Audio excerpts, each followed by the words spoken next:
And then they just popped it right out. It was really an easy break-in. And then they just opened it.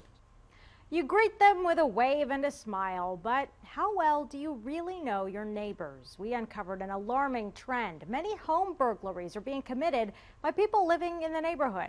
KITV's Alex Boyer investigates. Forget asking to borrow a cup of sugar. Instead, cops say neighbors are breaking into homes and taking what they want. Check this out.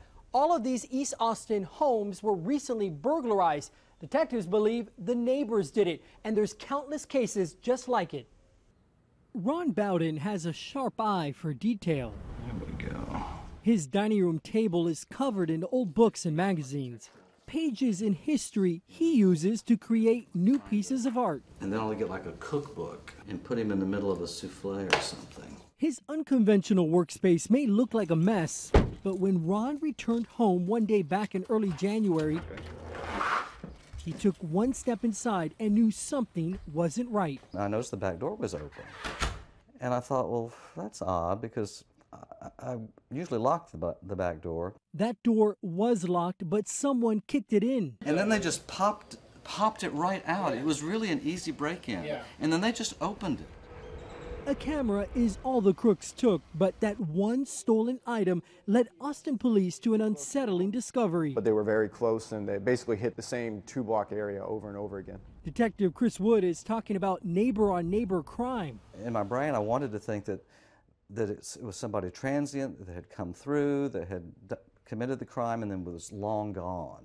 Cops say evidence linked Mark Amanzi and Hunter Guthrie to a string of burglaries in the Windsor Park neighborhood of East Austin, the same place the two suspects call home. It's bad because, you know, they're your neighbors. You're supposed to trust these people. The accused burglars live less than a half a mile away. Just the thought that they might come back is what really scared me. So I just got a 2x4 and literally just, screwed it across the jamb of the back door.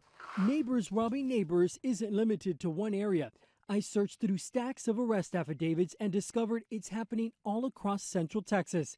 In one recent case, 3 people were arrested for allegedly stealing nearly 200 pairs of shoes from a neighbor's home. A police report claims at least one of the suspects lived just down the street. If they live in this area, they're going to go break into a neighbor's house because it's close. It's within walking distance. It's a fact that shattered Ron's sense of security, but for the suspects, it's not personal. It wasn't like they knew any of the victims that they broke into. They picked a home. Oftentimes at random. So aside from getting a guard dog and installing an alarm system, your best defense is to actually get outside and get to know the people in your neighborhood. It's that personal connection that will make your neighbors more likely to keep an eye out for you and your home. Person working at home, person driving by, the mailman. We've had a lot of cases where the mailman has said, hey, I know that person doesn't live there and I'm calling the police. Unfortunately, no one was looking out for Ron, but with his unique paintings left untouched, this graphic artist still considers himself very lucky. I was joking with friends, it's like, thank God they weren't art thieves, because they'd really be back.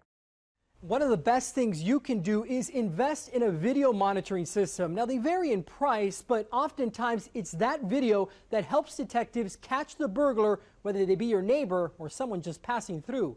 In the studio, Alex Boyer, KITV News.